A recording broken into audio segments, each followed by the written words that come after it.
안녕하세요 여러분. 승무원 면접 보러 다니다 보면 남들은 쉽게 되는 것 같은데 왜 나만 이렇게 힘들지? 이런 생각 들 때 있지 않아요? 나도 그랬지. 그리고 제 주변 사람들은 제가 저 쉽게 된 사람들 중에 한 사람인 줄 안다? 근데 아니거든요. 남들 겉모습만 보고 본인이랑 비교하면서 우울해하지 말라고 제 얘기 해드릴게요. 저는 처음에 승무원에 관심을 갖게 된 계기가 주변 사람들 때문이었거든요. 어떤 알바를 하는데 저보고 자꾸 혹시 항공과 다니냐고 물어보는 거예요. 근데 그게 한두 번이 아니고 꽤 자주 듣다 보니까 사람이라는 게 이제 슬슬 이렇게 되는 거지. 그 전까지는 승무원에 시읒자도 관심이 없었고 내가 승무원을 어떻게 해 이런 것도 아니고 그냥 막 내가 공학자 자체를 될 생각을 안 하는 것처럼 아예 고려 대상도 아니고 그 직업에 대해 생각 자체가 없는 그런 상태였어요. 그렇게 약간 관심을 갖게 되면서 승무원은 어떻게 되는 거지? 처음에는 호기심에 찾아보기 시작했어요. 항공과도 아니고 승무원에 관심을 갖던 사람도 아니고 승무원 지인이 있는 것도 아니고 아무 정보가 없으니까 막막했지. 그러다가 우연히 한 블로그에서 빨간 모자에 하얀색 천을 두른 유니폼 사진을 보고 외항사의 존재를 알게 됐고 에미레이트뿐만 아니라 또 다른 많은 외항사에서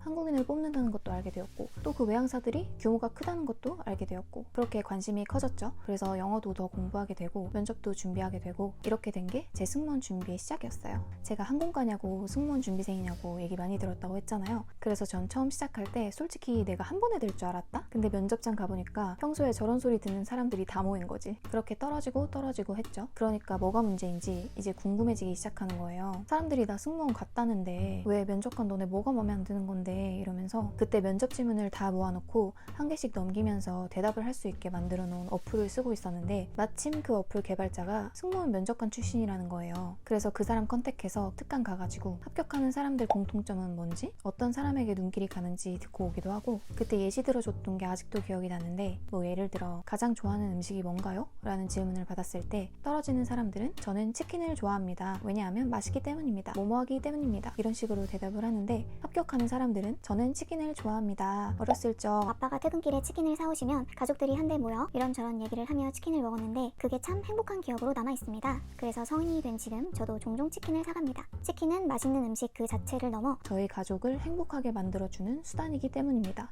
이런 식으로 대답한대요. 그리고 여기저기 무료 컨설팅 해주는데 찾아가서 저 면접 볼 때 어떤 모습인지 피드백 받고 오기도 하고 또 제 눈으로 직접 보고 싶어서 언젠가 한 번은 공항 가서 지나가는 승무원들 관찰하고 오기도 하고 그랬어요. 지금 생각하면 그때 나는 내가 아닌 것 같이 느껴질 정도로 열정 넘쳤던 것 같아. 오죽하면 그때 영어과의 선생님이 승무원 준비 빡센 거 보고 차라리 연예인을 준비하라고 그분도 되게 솔직하신 분이었거든요. 승무원 되고 나서 억대 연봉을 버는 것도 아닌데 경쟁률 왜 이렇게 세냐고 혀를 내둘렀다니까요. 아무튼 이렇게 준비를 하다가 외항사 면접은 스토리텔링도 중요하고 경험을 말해보라고 하는 것도 많고 한데 저는 그때 알바밖에 안 해봤고 그것도 편한 거밖에 안 해보고 그래서 답변 컨텐츠 생성의 벽에 부딪힌 거예요. 그래서 회사를 다니면서 준비하자 해서 비행기 안 타고 공항에만 있는 공항직 있잖아요. 그 일을 시작했죠.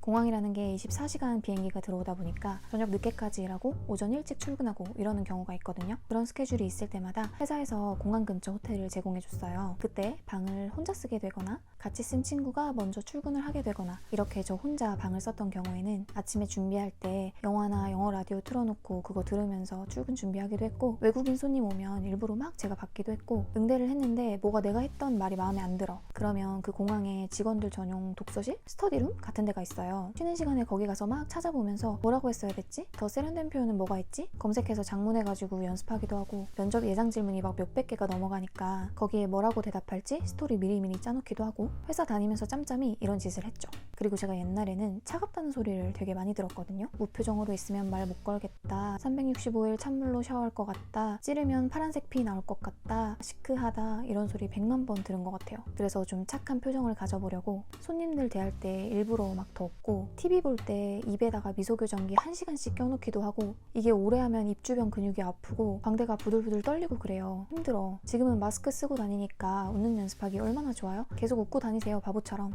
저는 제가 제 웃는 모습을 별로 예쁘다고 생각하지 않아서 잘 안 웃었던 것도 컸던 것 같은데 이렇게 연습 아닌 연습을 하고 난 다음부터는 손님들한테 아가씨 웃는 모습이 되게 예쁘다고 이렇게 직접적인 칭찬도 많이 듣고 어느 순간부터는 첫인상이 차갑다는 소리를 못 들어본 것 같아요. 그러면서 면접이 잡히면 스케줄 바꿀 수 있는 사람 다 뒤져서 바꿔달라고 부탁해서 면접 보러 가기도 하고, 면접이 또 한두 번이 아니잖아요. 내가 진짜 회사에 최대한 민폐 안 끼치면서 면접 보러 다니려고 무슨 난리를 쳤는지 아무도 모를 거야. 심지어 전 면접 장소가 부산이었잖아요. 근데 신기한 게 그때 제가 안 가려고 했어요. 오전 면접이라 전날 저녁에 부산 가려고 면접복 챙기고 화장할 거 챙기고 하면서 짐을 싸는데 갑자기 현타가 오는 거예요. 나가기 귀찮고 이게 뭐 하는 짓인가 싶고, 부산까지 갔는데 떨어지면? 이런 생각도 들고, 그리고 부모님도 그냥 가지 말라고, 뭐하러 부산까지 가냐, 그냥 서울에 떴을 때 보러 가라 이러길래 거기에 그럴까? 이러면서 좀 흔들리기도 하고 그랬거든요. 근데 그냥 리프레시 겸 갔다 오자 하고 갔는데 거기서 붙었지 뭐예요? 이렇게 해서 승무원이 됐어요. 근데 웃긴 게 뭔지 알아요? 사람들은 제가 저렇게 했던 거 하나도 모르고 그냥 회사 다니다가 턱 붙은 줄 안다? 영어도 넌 어학연수 갔다 온 적도 없는데 언어 쪽으로 타고났대. 뭘 타고나, 내가 몇 년을 했는데. 그 제가 합격하고 나서 전 직장 퇴사를 5월 초에 하고, 퇴사하자마자 스페인 여행 막 열흘에 520짜리 럭셔리 패키지 이런 거 갔다 오고 나서도 시간 나와서 2주 동안 제주도 여행 갔다 오고, 그렇게 놀 거 다 놀고 잘 쉬다가 6월 달에 도하러 갔는데 남들이 보기에는 이게 얼마나 완벽해 보여요. 겉보기에는 공백기도 없고 쉬는 기간도 한 달 반 딱 적당하고. 근데 내 이 역사를 다 아는 친구들은 내가 얼마나 고군분투했는지,